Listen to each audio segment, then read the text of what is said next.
नमस्ते छात्रों, मैं श्री गायकवाड़ आर्यल मेरे ज्ञान समृद्धि से इस यूट्यूब चैनल पर आपका स्वागत करता हूं। आज हम रचनाकार कवि विकास परिहार जी रचित कविता मन, जो पूरक पठन के रूप में एक जापान की प्रसिद्ध विधा हाइकू में उसका अध्ययन करना है। रचनाकार विकास परिहार जी, इनका जन्म 1983 में मध्य प्रदेश के गुना इस गांव में हुआ था। विकास परिहार जी ने 2000 से 2006 तक भारतीय वायुसेना में नौकरी की, वहां अपनी सेवाएं दी। इसके बाद वो पत्रकारिता क्षेत्र से जुड़े गए, बाद में रेडियो से जुड़े गए। साहित्य में उनकी विशेष रुचि थी, इसलिए वो नाट्य गतिविधियां उससे भी जुड़े गए। छात्रों, हमारे शरीर में मन नाम का जो अवयव है वो कहाँ है दिखाई देता नहीं। उसका कोई जो पार्ट है वो स्पेशल कहीं दिखाई देता नहीं है। हमारी जान भी उसी तरह है। जान और मन ये दो अवयव ऐसे हैं जिसके जरिए हम हमारी पूरी जिंदगी जीते हैं, लेकिन इनके नाम का स्पेशल कहीं अवयव दिखाई देता नहीं। अब मन कहाँ है? हमारे ख्वाबों में, हमारे सपनों में, हमारे विचारों में, हमारे सोच में है। मन कहाँ है समझ में आता नहीं, लेकिन बस मन के बगैर हम जिंदगी नहीं जी सकते। अगर हमारे अंदर मन ही नहीं तो पागल कहते हैं। मन हमारी चंचलता है, मन हमारी चंचलता है। उसी तरह से हमारी जान कहाँ है? हमारे दिमाग में, हमारे मस्तिष्क में है, हमारे हृदय में है, दिल में है, हमारे गुर्दे में, फेफड़ों में, या गर्दन में, या नाखूनों में। कहाँ है जान? पूरे शरीर में है। इसी तरह मन जो हमारे शरीर में है। मन में आए बैठे, मन में आए खड़े हुए, मन में आए कुर्सी पर बैठकर पांव हिलाते रहे, मन में आए टीवी का बटन चालू कर दिया, प्रोग्राम सिनेमा देखते रहे। ये मन आदमी को चंचल बनाता है। ये परिहार जी ने लिखा हुआ मन हम देखते हैं यहाँ पर। देखिए छात्रों, मन जो कविता है वो हाइकू विधा की है, और हाइकू विधा 5वें दशक से हिंदी साहित्य में खुले मन से स्वीकार की गई है। अब हाइकू हिंदी साहित्य में स्थायी रूप से स्थायी होने के लिए, स्थापित होने के लिए अग्रसर है, गतिशील है। हाइकू क्या है? वर्ण 5 वर्ण धन 7 वर्ण धन 5 वर्ण बराबर 17 वर्ण, बराबर 17 वर्ण के ढांचे में लिखी जाती है कविता। 5 धन 7 धन 5 बराबर 17। इस कविता में कवि ने अपने विभिन्न अनुभव और छोटी छोटी घटनाओं को सीमित अर्थपूर्ण शब्दों में प्रस्तुत कर हमें जीवन के संघर्ष से परिचित कराया है। देखते हैं कविता। इन कविता में कुछ अपरिचित शब्द हैं जो आपने कभी सुने न हो, ऐसे भी हैं। ओट, ओट का मतलब होता है पीछे, आड़। कुंठा, कुंठा का मतलब घोर निराशा। खिलखिलाता, अति प्रसन्न होना, अति प्रसन्न होकर हंसना। जिजीविषा मतलब जीवन के प्रति आसक्ति। मझधार नदी के प्रवाह का जो मध्य भाग होता है वो। मौन यानी कि खामोशी, शांति, शांत। विष मतलब जहर। विषाद घोर निराशा। सुना एकांत, सुनसान जो होता है वो। मन कविता की कुछ पंक्तियां। घना अंधेरा चमकता प्रकाश और अधिक। क्या है पंक्तियां? घना अंधेरा चमकता प्रकाश और अधिक। इन पंक्तियों में कवि हमें बताना चाहते हैं, जब घना अंधेरा होता है तब प्रकाश और अधिक चमकता है। अर्थात जब जिंदगी में, जीवन में प्रतिकूल परिस्थितियां घने अंधकार के रूप में हमें घेर लेती हैं, तब वो कहीं से एकाएक प्रकाश की किरणें फूट पड़ती है। हम बीमार हैं, हम निराश होते हैं, अचानक हमारी पूरी कल्पनाएं, सोच दुखों में डुबा देते हैं। लेकिन कई डॉक्टर ने बता दिया अब आपकी तबीयत बिल्कुल ठीक हो गई है, कोई चिंता करने की बात नहीं। वो एक आशा, असत्य किरण होती है और हम प्रफुल्लित हो उठते हैं। इसीलिए कवि यहाँ हमें बताना चाहते हैं जीवन में भी हमारे घोर अंधकार दुख के रूप में आता है। जब चारों ओर घना अंधकार होता है उस वक्त प्रकाश की एक छोटी सी किरण भी अमूल्य होती है और प्रकाश की एक किरण हमें सही मार्ग दिखाती है। कवि यहाँ ये संदेश दे रहा है कि जिस अंधकार में ही प्रकाश का असली महत्व समझ में आता है उसी प्रकार जीवन में दुख के बाद ही सुख के वास्तविक यथार्थ आनंद की अनुभूति होती है, अनुभव आता है।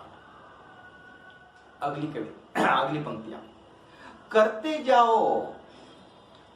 जाओ पाने की मत सोचो जीवन सारा।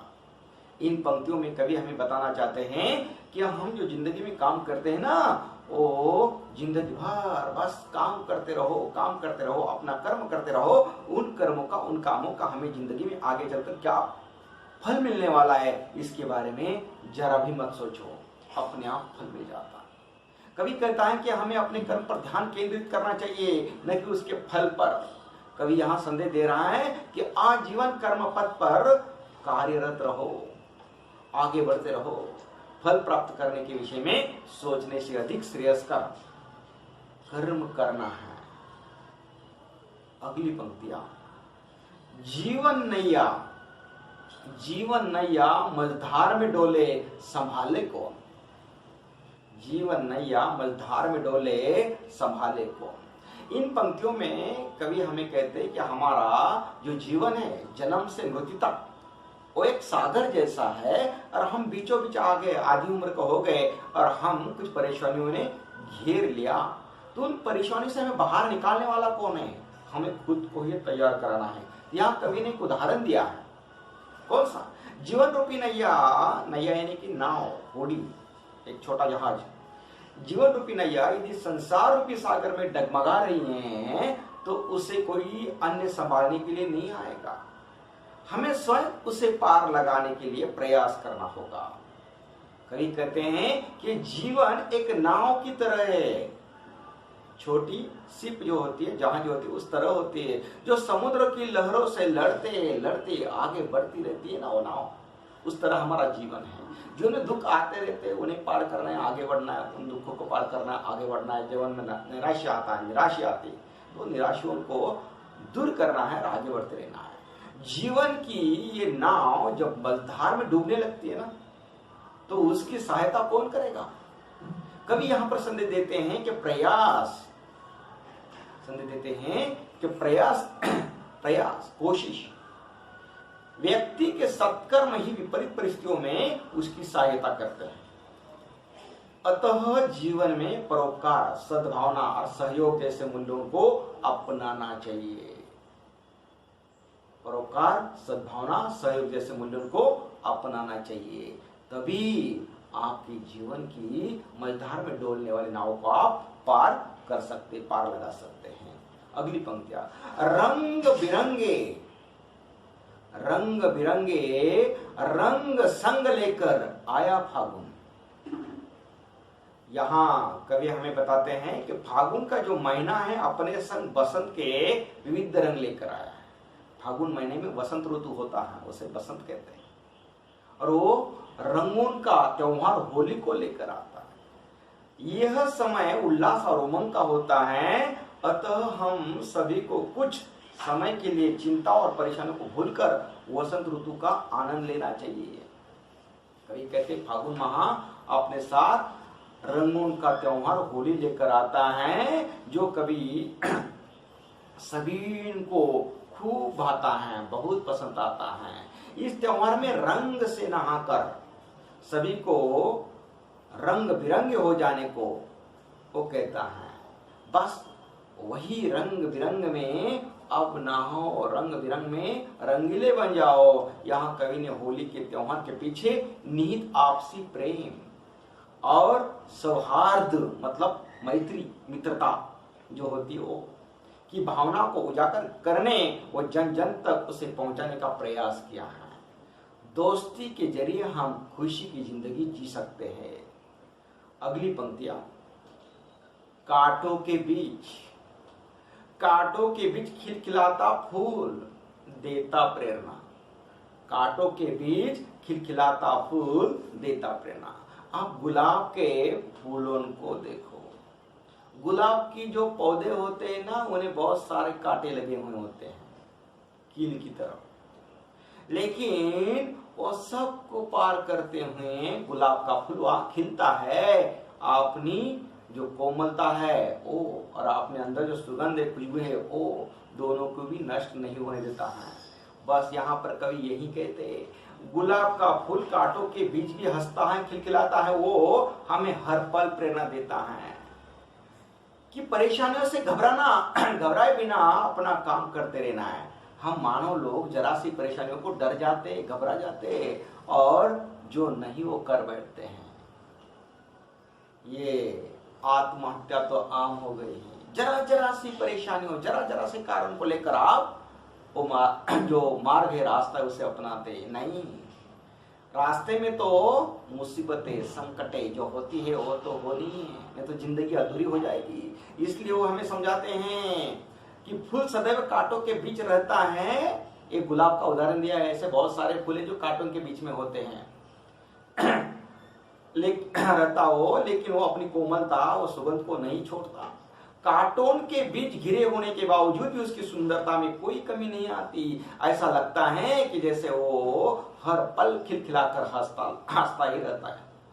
यहां कवि ये संदेश दे रहे हैं हमें कि विपरीत, विरुद्ध, प्रतिकूल परिस्थितियों में आत्मशक्ति और दृढ़ता के साथ सामना करते हैं दूसरों के लिए प्रेरणा का स्रोत बनना चाहिए।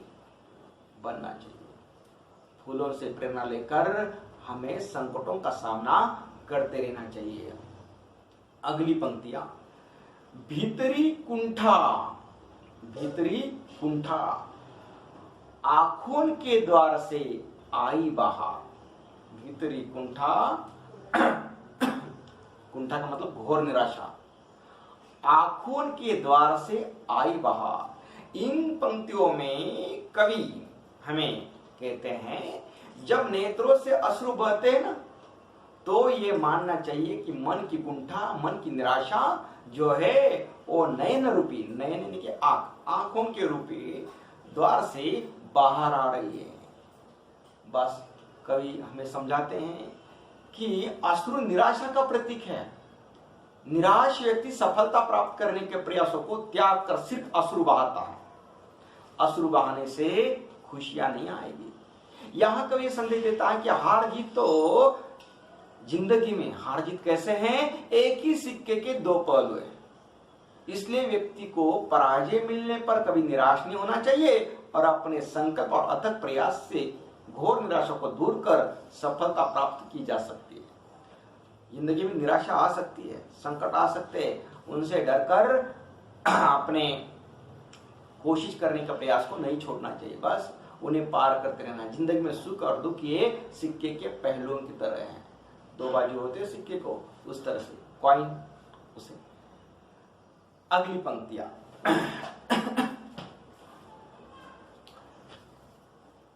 खारे जल धुल गए विषाद, खारे जल धुल गए विषाद मन पावन। खारे जल धुल गए विषाद मन पावन। इन पंक्तियों में कवि हमें कहते हैं, जब नेत्रों से आंसू बहते हैं तो ये समझना चाहिए कि आंसुओं के खारे जल के साथ हमारा पूरा संपूर्ण मन जो है उसका विषाद धुल गया है, उसे धो लिया है और मन पहले के समान पावन पवित्र हो गया है। यहां कवि हमें समझाते हैं कि अभिलाषा पूरी न होने पर, अभिलाषा मतलब इच्छा, हमारी कामना, हमारी अभिलाषा पूरी न होने पर बहुत कष्ट होता है, बहुत तकलीफ होती है, पीड़ा होती है। जब वो कष्ट आंसू बनकर फूटता है, बाहर आता है, तो आत्मग्लानि और दुख से व्यथित मन शांत और पावन हो जाता है।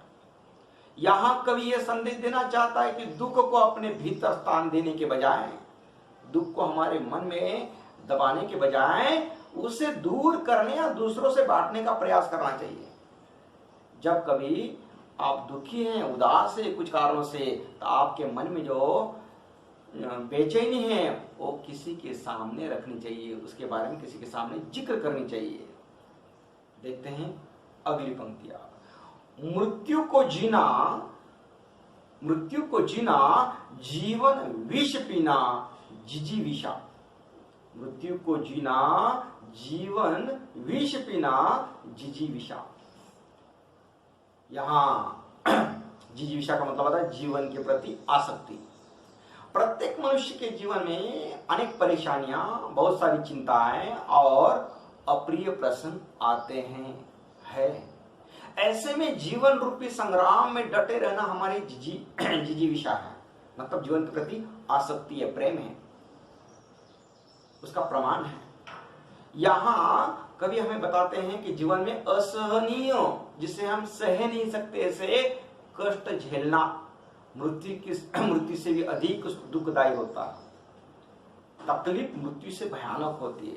इसलिए वो कहते हैं जीवन में कुछ असहनीय, जिसे हम सह नहीं सकते ऐसी घटनाएं हो जाती हैं। ऐसा लगता है इन असहनीय घटनाओं से मृत्यु अच्छा है, अर्थात विष पीने के भांति होता है। भांति यानी के जैसे, सारखे, इस तरह। लेकिन जो अपने कष्टों को झेल कर आगे बढ़ता है, वास्तविकता, असलियत में, सच्चाई में, उसके भीतर ही जिंदगी जीने का जो भाव होता है, चाव होता है, इच्छा होती है, वो होती है।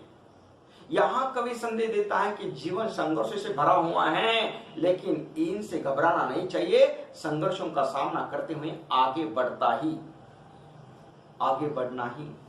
हमारा जीवन है। आगे बढ़ते ही रहना चाहिए, वही हमारा जीवन है।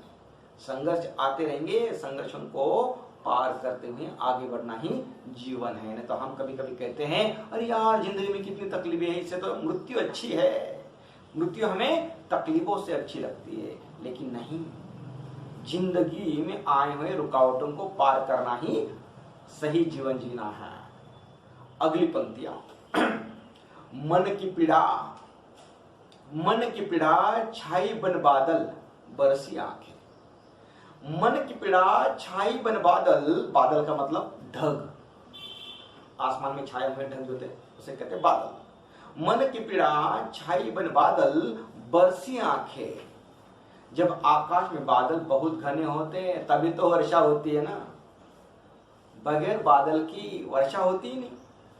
जब आकाश में बादल बहुत घने होते हैं तभी वर्षा होती है। उसी प्रकार जब मन की पीड़ा बहुत गहरी होती है, मन को जो दुख हुआ है, परेशानी हुई है, वो बहुत गहरी हुई जाती है ना, तो अपने आप वो बादल के रूप में बनकर वो उदासी आंसुओं के रूप में बरसने लगती है। और यहाँ पर वही कहते हैं, मन में जो पीड़ा है उसे बादल बनकर आंखों में छा गई और आंखों से आंसुओं की वर्षा होने लगी।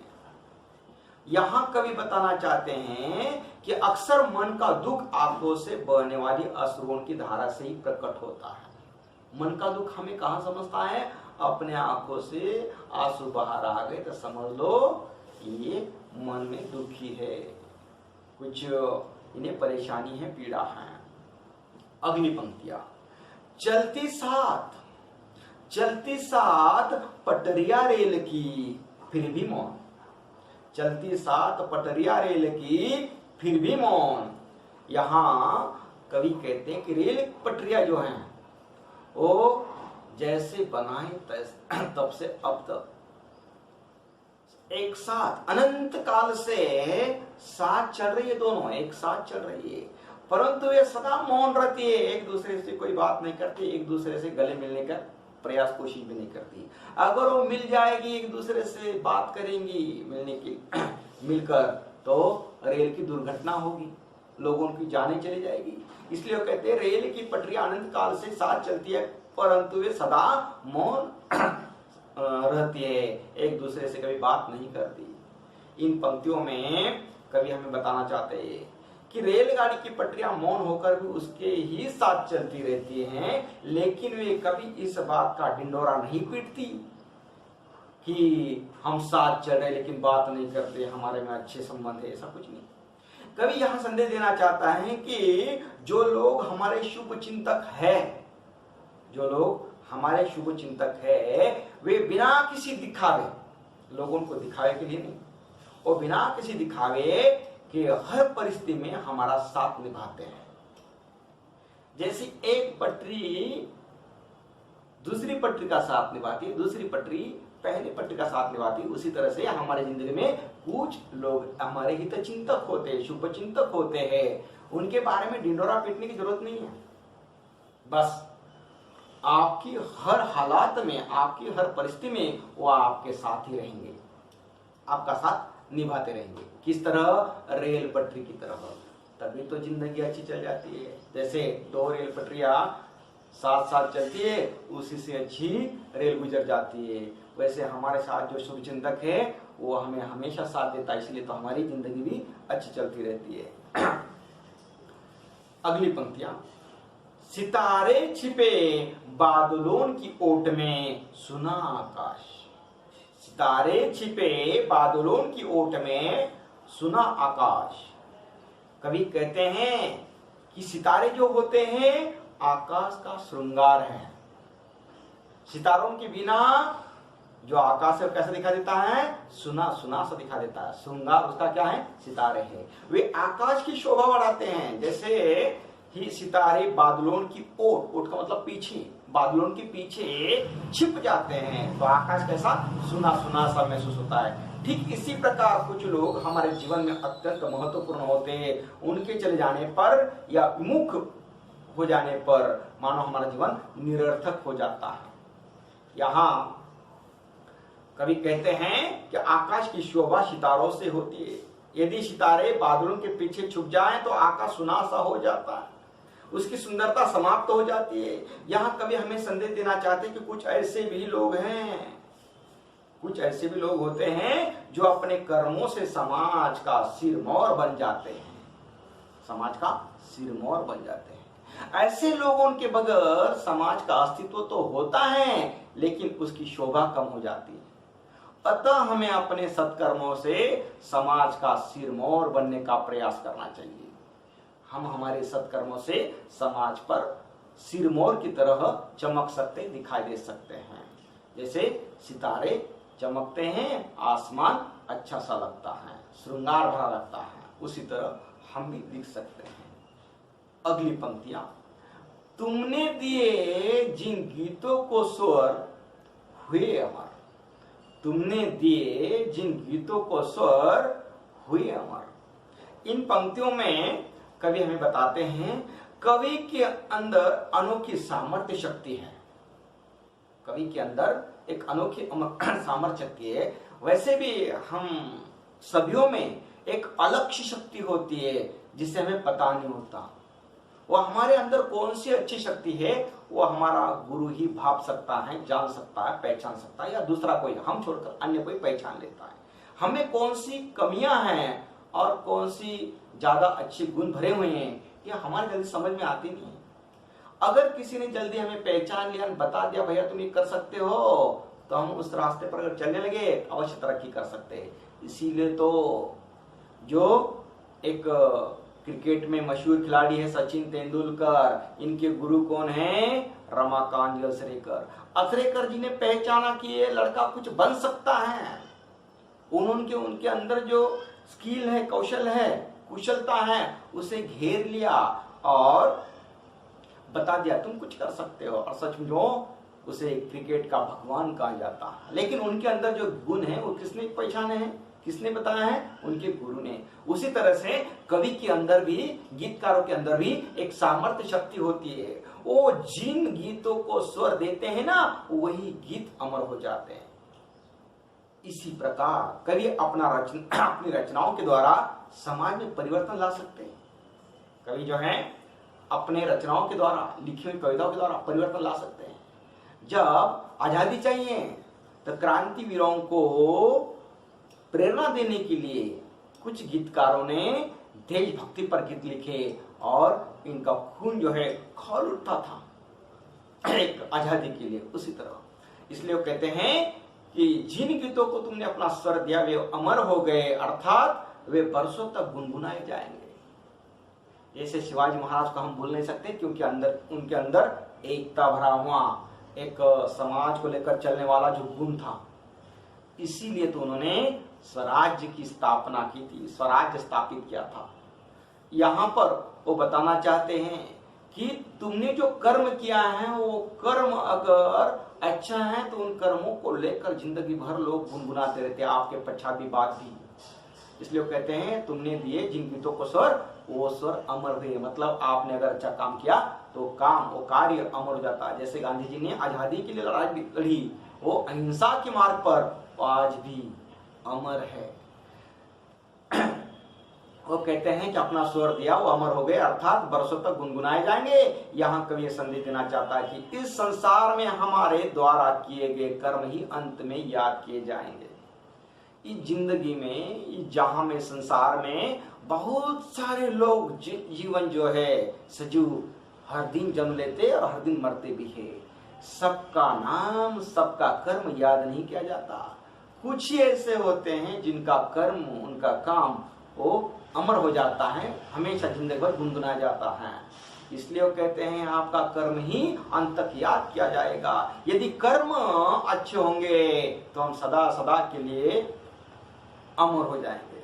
इसलिए कर्म हम ऐसा करो कि वो कर्म अमर हो जाए। अंतिम पंक्तियां, सागर में भी रहकर मछली प्यासी ही रही, सागर में भी रहकर मछली प्यासी ही रही।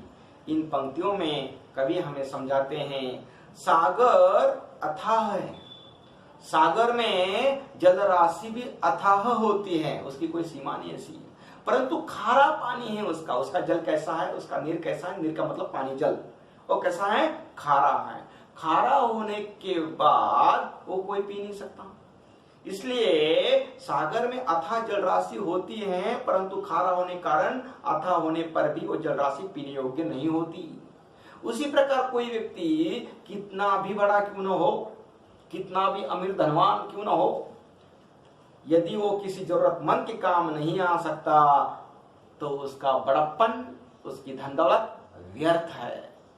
कवि यहां पर हमें बताते हैं कि जो सागर है वो सागर में मछलियां होती है, मछली सागर में ही रहती है, लेकिन उसकी प्यास कभी नहीं बुझती, क्योंकि वो पानी पीने योग्य नहीं होता। यहां कवि ये संदेश देना चाहते हैं कि धन धान्य से परिपूर्ण होने के बावजूद भी जिनमें संतोष की भावना नहीं है, उन्हें कभी संतुष्टि नहीं मिल सकती। आपको संतुष्टि तभी मिल सकती है जब आप धन दौलत होते हुए भी संतुष्ट रहेंगे, ना होने पर भी अपने कर्मों पर विश्वास रखेंगे, तभी आप क्या होगे, संतुष्ट रहोगे। छात्रों, यहाँ पर जो हमारी कविता है मन, ये शरीर और मन एक दूसरे के लिए पूरक है। दुनिया में स्वास्थ्य का बहुत बड़ा महत्व है, तन और मन ये दोनों का गहरा संबंध है। आपको स्वस्थ रहना है तो आपका मन भी स्वस्थ होगा और आप अच्छा कर्म कर पाओगे। यहाँ पर एक कविता समाप्त होती है। छात्रों, मेरा ये वीडियो पूरा देखें और इसे लाइक करें, अपने दोस्तों को शेयर करें और सब्सक्राइब करना न भूलें। धन्यवाद।